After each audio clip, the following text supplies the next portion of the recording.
नमस्कार मित्रांनो, आपल्या ट्रेडिंग इन शॉर्ट या यूट्यूब व्हिडिओ चॅनलमध्ये मी स्वागत करतो। आज 5 जून आहे। आणखी कालच्या मोठ्या पडझडीनंतर आज मार्केटने एक रिव्हर्सल कॅन्डल बनवलेली आहे। मार्केटमध्ये मोदी सरकार पुन्हा येण्याची शक्यता असल्यामुळे किंवा मार्केटमध्ये सरकारच्या एक निश्चित स्थापनेची अपेक्षा असल्यामुळे मार्केट रिव्हर्सल कॅन्डल बनवताना आपल्याला दिसत आहे। तरी सुद्धा आपण थोडी व्होलॅटिलिटी लक्षात घेऊन आणि ती अनिश्चितता जोपर्यंत पूर्ण कमी होत नाही तोपर्यंत एकदमच पूर्ण मोठ्या क्वांटिटीने ट्रेड न करता अर्ध्या क्वांटिटीने ट्रेड करता येईल किंवा ट्रेड घेणं गरजेचं आहे। तुम्ही ते क्वांटिटी अर्धी करणं किंवा स्टॉप लॉस अर्धा करणं म्हणजे 1000 रुपये किंवा 2000 रुपयाच्या स्टॉप लॉसनं काम करत असाल तर 1000 रुपयाच्या स्टॉप लॉसनं काम करा। 1000 रुपयाच्या स्टॉप लॉसनं काम करत असाल तर 500 रुपयाच्या स्टॉप लॉसनं काम करा। हे करणं गरजेचं आहे। आता आपण आजचे बँक निफ्टीची जे मूवमेंट आहे ती पाहूयात। त्यानंतर एक ॲनालिसिस करूयात की पुढच्या 1-2-3 दिवसांमध्ये मार्केट कसं असण्याची शक्यता आहे। त्यानुसार आपण कोणते ट्रेड घेणं अपेक्षित आहे। तसेच मी स्विंग ट्रेडिंगसाठी 1-2 स्टॉक काढलेले आहेत, ते सुद्धा मी तुम्हाला सांगणार आहे। माझी अशी विनंती आहे की तुम्ही ते स्टॉक जर खरेदी करणार असाल किंवा घेणार असाल तर क्वांटिटी कमी ठेवून ट्रेड करा। जोपर्यंत मगाशी बोलल्याप्रमाणे निश्चित सरकार स्थापन होत नाही की व्होलॅटिलिटी म्हणजेच मार्केटमध्ये अनिश्चितता कमी होत नाही तोपर्यंत कमी क्वांटिटीने ट्रेड करणं अपेक्षित आहे। चला तर मग आज आपण बँक निफ्टीचं एक ॲनालिसिस करूया। आणखी इंट्राडेची सुद्धा एक आपण माहिती करून घेऊयात की इंट्राडे म्हणजे आज दिवसभरात आपण कुठे ट्रेड घेणं अपेक्षित होतं। Nifty, bank Nifty, option buyer, option seller यांना सुद्धा हे ॲनालिसिस उपयोगी पडेल। मार्केटने कालच्या एका कॅन्डलमध्येच एक दुसरी नवीन कॅन्डल तयार केलेली दिसून येते। कालच्या कॅन्डलमध्येच एक नवीन कॅन्डल तयार केलेली दिसून येते।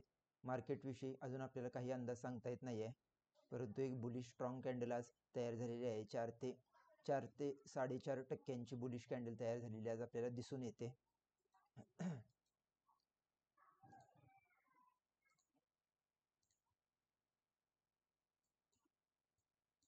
मार्केट ही 49,450 ची रेंज जर परत ब्रेक करून वरती गेले, इथे कन्सोलिडेशन होऊन वरती गेले तर हा जो चॅनल पॅटर्न आहे तो ब्रेकडाऊन फेल करून परत मार्केट वरती जाऊ शकते। हा एक पर्याय आजच्या कॅन्डलमुळे दिसून येत आहे। मार्केट इथेच कन्सोलिडेशन होऊन परत वरती जाण्याची शक्यता सुद्धा नाकारता येत नाहीये। जर मार्केटमध्ये बुल्स म्हणजेच खरेदी करणारे जर स्ट्रॉंग असतील तर मार्केट ते वरती घेऊन जाऊ शकतात। तर आपण हे भविष्यातच बघू शकतो। सध्या आपली स्ट्रॅटेजी अशी असणं अपेक्षित आहे की वेट अँड वॉच। निफ्टीमध्ये सुद्धा आपण पाहू शकतो की निफ्टीमध्ये एक कालच्या मोठ्या पडझडीनंतर मार्केट पुन्हा न पडता आज एक रिव्हर्सल बुलिश कॅन्डल झालेली दिसून येत आहे। अशा वेळेला मार्केट कोणत्या कालची जी ही कॅन्डल आहे या कॅन्डलचा हाय तोडून मार्केट वरच्या साईडनं जाते, म्हणजेच पुन्हा एकदा बुलिश मूवमेंट कॅच करते की इथे कन्सोलिडेशन करून वरच्या साईडनं जाते की इथे कन्सोलिडेशन करून कालची मूवमेंट पकडली जाते की इथं जाऊन कन्सोलिडेशन करून वरची मूवमेंट पकडली जाते। याच्याविषयी आपण आता सध्या नवीज्ञ आहोत। चार्टवरून तर आपल्याला मार्केट एक कन्सोलिडेशन करताना दिसून येत आहे। चार्टची ही काल कॅन्डलस्टिक मार्केटने खाली क्लोज केली होती परंतु ही जी वीक तयार झालेली आहे या वीकमुळे मार्केटने डाऊन साईडने म्हणजे खालच्या साईडने बाईंग येताना दिसून येत आहे। या वीकमुळे एक बाईंग येऊन मार्केट वरती क्लोज झालेलं आहे। समजा जर ही वीक न तयार होता एक पूर्ण मोरूबुजू कॅन्डल तयार झाली असती तर आपण असं म्हणू शकलो असतो की मार्केट आता डाऊन साईडला जाऊ शकते, परंतु असं दिसून येत नाही आहे। मार्केटने रिजेक्शन कॅन्डल इथं दाखवलेली आहे। आपण कालच्या व्हिडिओमध्ये सुद्धा बघितलं की मार्केट एक रिजेक्शन कॅन्डल दाखवत आहे। तर बघूयात। आणि आज तर मार्केटने एक मोठी 3-3.5% बुलिश कॅन्डल तयार केलेली आहे। तर त्यामुळे आपण म्हणू शकतो की मार्केट एक कन्सोलिडेशन होऊन वरच्या साईडने सुद्धा जाऊ शकतं। सरकार ज्या वेळेला स्थापन होईल, एक स्थिरता मिळेल मार्केटला, आणखी त्यानंतरच आपण काही कन्क्लुजन काढू शकतो. सध्या आपण मार्केट कालचा हा हाय तुटतोय का याची वाट पाहणं गरजेचं आहे. आता आपण इंट्राडे विषयी थोडी माहिती करून घेऊयात. 5 मिनिटाच्या कॅन्डलचा विचार केला तर कालच्या मोठ्या पडझडीनंतर मार्केटने निफ्टीचा विचार केला तर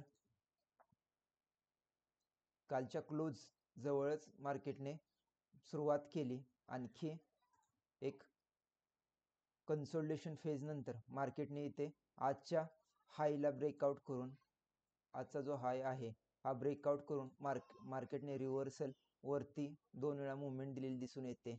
इंट्राडे ट्रेडर्ससाठी ही मुवमेंट कॅच करणं आवश्यक होतं. विशेषतः ऑप्शन बायर आहेत त्यांनी एवढी मुवमेंट कॅच करणं अपेक्षित होतं या इनगल्फिंग कॅन्डल नंतर. त्यानंतर पुन्हा मार्केट एक संत गतीने कन्सोलिडेशन करत वरती गेलेला आहे हे आपल्याला दिसून येते. पण ही मुवमेंट मात्र खूप चांगली झालेली आहे, मार्केटने फास्ट दिलेली आहे. बँक निफ्टीचा विचार केला आज इंट्राडेच्या दृष्टीने तर बँक निफ्टीने सुद्धा कालचा क्लोज आहे हा क्लोज प्रथम ब्रेक केला, एक मोठी स्ट्रॉंग रिजेक्शन कॅन्डल बनवली. त्यानंतर मार्केट खाली आलं. इथं आल्यानंतर मार्केटने एक सपोर्ट घेतला 46,500ला, एक स्ट्रॉंग सपोर्ट घेतला. मार्केटने 46,500ला सपोर्ट घेतला. पुन्हा मार्केटने इथे खाली यायचा प्रयत्न केला पण बायर्सने मार्केटवरती ताबा मिळवून इथून रिजेक्शन घेऊन एक डब्ल्यू पॅटर्न बनवलेला दिसून येतोय. डब्ल्यू पॅटर्न बनवून इथं ब्रेकआउट देऊन मार्केट वरती निघून गेलं. आणखी इथं ब्रेकआउट देताना कालचा जो क्लोज आहे हा सुद्धा तोडलेला दिसून येतोय मार्केटनं. आणखी इथून ब्रेकआउट देऊन मार्केट असं सरळ वरती वन साइडेड सुमारे 47,200 पासून ते 47,800 पर्यंत वन साइडेड 500 पॉईंटची मुवमेंट दिलेली दिसून येते. निफ्टी, बँक निफ्टी हे दोन्ही जर ट्रेड तुम्ही बघत असाल किंवा कंबाईन करून जर ट्रेड घेत असाल तर एक चांगली मुवमेंट किंवा एक आपण कन्फर्मेशन चांगलं आहे असं गृहीत धरून ट्रेड करू शकतो. मार्केटमध्ये ही जी स्ट्रॉंग मुवमेंट तयार झाली होती ही खूप महत्त्वाची मुवमेंट तयार झालेली. याची 2 कारण होते. एक तर इथे मार्केटने पडल्यानंतर एक डब्ल्यू पॅटर्न बनवलेला दिसून येतोय. आणखी इथं बेस जो इथं जो बेस आहे सपोर्ट लेवल, ती सपोर्ट लेवल आहे आपण इथं पाहू शकता 46,500च्या सपोर्ट लेवलला मार्केटने एक डब्ल्यू पॅटर्न बनवून रिव्हर्सल दिलेला आहे. मी आपल्या क्लासमध्ये पण सांगत असतो की डब्ल्यू पॅटर्न बनल्यानंतर डब्ल्यू पॅटर्नचे टार्गेट आपण जो मार्केटचा स्विंग आहे तो स्विंग पकडून तेवढं वरती टार्गेट ठेवू शकतो. आपण जर पाहिलं तर बरोबर इथं जाऊन मार्केटने क्लोज दिली. आणखी इथं डब्ल्यू पॅटर्न संपल्यानंतर मार्केटने कन्सोलिडेशन देऊन परत थोडीशी रिव्हर्सल दिली. तर मग अशा वेळेला या कॅन्डलच्या क्लोजिंग नंतर आणखी हा पाठीमागचा रेजिस्टन्स आहे, हा रेजिस्टन्स लक्षात घेऊन आपण इथं बाहेर पडणं गरजेचं आहे. तर ट्रेडिंग करताना नेहमी या छोट्या गोष्टी लक्षात जर आपण ठेवल्या आणि आपण जर यांच्याकडे बारकाईनं लक्ष दिलं, हा डब्ल्यू पॅटर्न असो किंवा इथं येस्टरडेचा जो क्लोज आहे तो क्लोज या कॅन्डलनं ब्रेक केलेला असो, त्यावेळेला आपण इथे एंट्री घेणं अपेक्षित आहे. आपण जर या कॅन्डलचा स्टॉप लॉस जर इथं पकडला तर आपण इथून मोठी मुवमेंट कॅच करू शकतो. आपण जर या कॅन्डलचा इथं स्टॉप लॉस पकडला लो, आणखी आपण इथून सुमारे 1:2 एक 1:2.17 पर्यंतचा प्रॉफिट टार्गेट मिळवू शकतो. अर्थात प्रीमियमच्या चार्टवरती पाहिलं तर हे टार्गेट मोठं मिळून जातं, कारण की आज बँक निफ्टीची एक्सपायरी असल्यामुळे ॲट द मनी प्रीमियम सुद्धा खूप मोठे टार्गेट मिळवून देत असतात. आता आपण निफ्टी, बँक निफ्टीचे इंट्राडे ॲनालिसिस एक बघितलं. आता उद्यासाठी आपण असा अंदाज लावू शकतो की उद्यासाठी आपल्याला महत्त्वाच्या ज्या रेंज आहेत त्या रेंज मी आता तुम्हाला दाखवून देतो. आजचा जो लो आहे हा लो खूप महत्त्वाची भूमिका उद्यासाठी बजावू शकतो बँक निफ्टीच्या बाबत. तसेच आजचा जो हाय आहे हा खूप मोठी उद्या रेजिस्टन्स म्हणून काम करू शकतो. बँक निफ्टी जर या रेंजमध्ये आजच्या दिवसाच्या रेंजमध्ये जर ओपन झाले, बँक निफ्टी जर ओपन झाली, तर हा रेजिस्टन्स आणखी हा सपोर्ट म्हणून काम करू शकतो. त्यानंतर आजचा जो हाय आहे आजचा जो ओपन आहे, हा ओपन आपल्याला महत्त्वाचा सपोर्ट किंवा रेजिस्टन्स म्हणून काम करताना उद्या दिसून येईल. तसेच आजच्या कॅन्डलचा जो क्लोज आहे, आजच्या दिवसाचा जो क्लोज आहे, हा क्लोज सुद्धा महत्त्वाची भूमिका बजावताना उद्या दिसून येणार आहे. आपल्याला त्यानंतर या सपोर्ट रेजिस्टन्स व्यतिरिक्त कालचा जो ओपन आहे, हा ओपन सुद्धा एक महत्त्वाची 50,000चा महत्त्वाची भूमिका बजावताना दिसून येईल. तर आपण उद्या बघूयात की मार्केट नेमकं या पॉईंटमध्ये कुठे ओपन होतंय, आणखी त्यानुसार हे जे 4-5 सपोर्ट रेजिस्टन्स आहे ती खूप महत्त्वाची भूमिका बजावताना आपल्याला दिसून येतील. आणखी याबरोबरच बँक निफ्टीसाठी हे 50,000 असेल, म्हणजे सायकॉलॉजिकल सपोर्ट रेजिस्टन्सचे काम करतात. त्यानंतर 49,500 असेल किंवा 48,000 असेल, 49,000 असेल, हे जे सायकॉलॉजिकल सपोर्ट रेजिस्टन्स आहेत, ह्या ज्या संख्या आहेत, सायकॉलॉजिकल राऊंड फिगर आपण म्हणू शकतो. 49,500, त्यानंतर 49,000, 48,500, 48,000, 47,500, 47,000, 50,000, 50,500, 51,000, ह्या ज्या संख्या आहेत राऊंड फिगर, ह्या बँक निफ्टीला ज्यावेळेला आपण ट्रेडिंग करत असतो त्यावेळेला महत्त्वाच्या सपोर्ट आणखी रेजिस्टन्सच्या भूमिका बजावत असतात. म्हणजेच थोडक्यात काय, आपण आज पाहिलं की इंट्राडेसाठी आपल्याला महत्त्वाच्या ज्या सपोर्ट रेजिस्टन्स बघणं गरजेचं आहे, आखणं गरजेचं आहे. त्यामध्ये बँक निफ्टीचा जर विचार केला तर सायकॉलॉजिकल सपोर्ट असतात 50,000, 50,500, 51,000, त्यानंतर 48,000, 48,500 असे सायकॉलॉजिकलमध्ये थोडक्यात राऊंड फिगरच्या संख्या असतात. तर याच संख्या आपण निफ्टीमध्ये बघायचं म्हटलं, आपण समजा निफ्टी जर ट्रेड करणार असेल उद्या, तर निफ्टीसाठी या संख्या जर पाहायच्या असतील तर आपण पाहूयात.